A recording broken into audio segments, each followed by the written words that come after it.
기름 부음을 받다.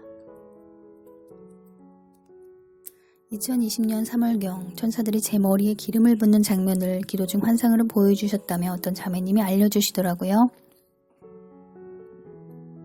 기도할 때 제 생각이 났고 기도하게 하셨다고 합니다. 이렇게 기도할 때 누군가 생각나면 저도 그 사람을 위해 중보하는데 하나님께서 마음을 주신 것이죠. 기도하라는 뜻이에요. 한사랑님 주위로 천사들이 여럿이 모이고 천사들이 기름을 담은 주둥이가 뾰족한 유리병 같은 것을 서로 돌리더니 한 천사가 한사랑님 머리 위에 부으셨어요. 한사랑님 글에는 기름 부으심이 가득합니다. 주님께서 함께 하십니다. 하나님께 감사와 영광을 올려드립니다. 라고 말씀을 해주시더라고요. 사실 광야에서 연단받고 열매 맺고 나니 빛을 발하라 명령하셨을 때부터 약 2년간 블로그에 글을 시작했는데요. 이것도 가르치면서 성장시키기 위한 그분의 계획 중 하나였습니다. 그렇게 말씀에 순종하고 매일 꾸준히 글쓰고 배우며 가르치기 시작하니 2년이 조금 넘은 2020년 1월 성령님께서 통치하고 계시다고 꿈으로 보여주시더라고요. 그때는 작은 배였어요. 그런데 최근에 꿈으로 다시 보여주실 때는 커다란 요트를 보여주시더라고요. 참 회개를 통해 자하고 정과 욕심이 죽으니 성령님께서 통치하고 계시는데요. 나에게 맡겨진 작은 일들을 매일 꾸준하게 하다 보니 어느새 역량도 커지고 넓어진 듯 합니다. 그 이후로 주님께서는 내가 내게 기름을 붓노라 이렇게 말씀을 해주셨고 작년 11월경 새벽기도 중 환상을 통해 순수한 기름을 병에 담아 준비하는 장면을 보여주셨다고 영상으로 간증을 남긴 적이 있었습니다. 광야에 있을 때도 자기 부인을 시작한 지 1년 만에 마음이 기경되었다고 먼저 꿈으로 알게 하셨는데요.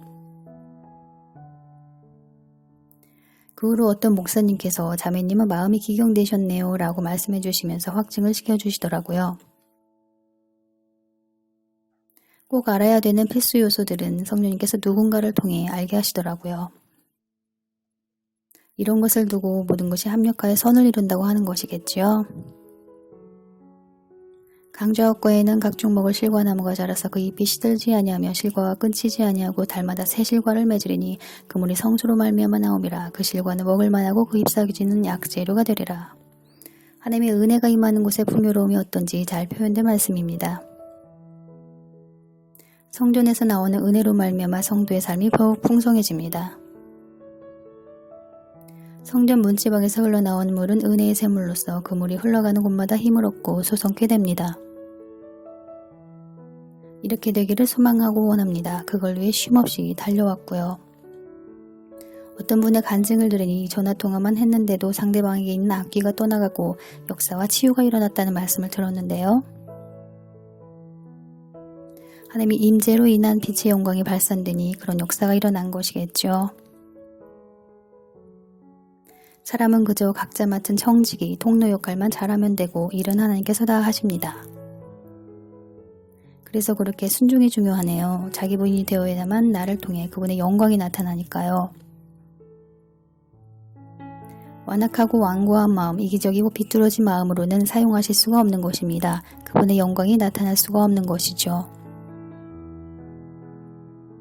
자아가 온전히 죽어야만 그분의 뜻이 하늘에서 이룬 것 같이 땅에서 이루어집니다. 하나님의 나라가 이 땅 가운데 임하는 것이죠. 가정에서 먼저 세움을 입은 자가 순종할 때 가족 구원의 역사도 있겠죠. 가족들을 긍휼한 마음으로 바라보세요. 영원한 지옥에서 고통받는다고 한번 상상을 해보세요.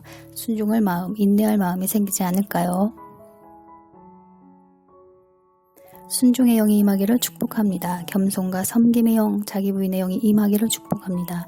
매 순간 영적 갈망과 허기짐이 있기를 축복합니다. 하나님께 영광 올려드리는 신실한 자녀 되시기를 예수님의 이름으로 축복합니다. 감사합니다.